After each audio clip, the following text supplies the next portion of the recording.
Cari amiche, buon pomeriggio. Nel mio precedente video, per chi lo avesse visto, vi ho mostrato degli abbinamenti particolarmente eleganti. Ho composto con degli scialli, delle canotte in laminato, delle borsette, se ben ricordate, anch'esse in filato laminato, molto particolari, molto eleganti, degli abbinamenti adatti a delle cerimonie, a degli eventi importanti, delle particolari serate eleganti. Sullo stesso argomento, questo pomeriggio voglio continuare a parlarvi di borsette che possono essere eleganti ma allo stesso tempo possono essere utilizzate per delle occasioni un po' meno impegnative, vuole una passeggiata o un appuntamento con delle amiche o una serata, una bella serata estiva, anche se è particolarmente elegante. Andiamo a mostrare come primo articolo questa deliziosa borsetta a cilindro, elegante per una bella serata estiva.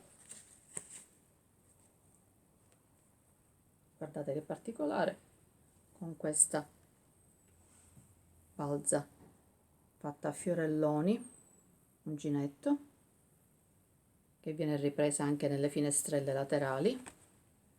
Guardate che sono graziose queste finestrelle, dove traspare questa fodera a contrasto.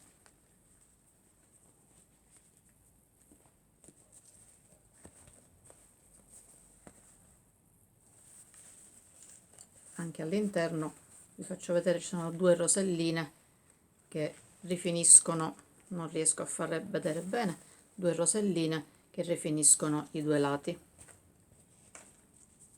Con questa chiusura di questo cerchietto che viene ripreso nel portacellulare coordinato.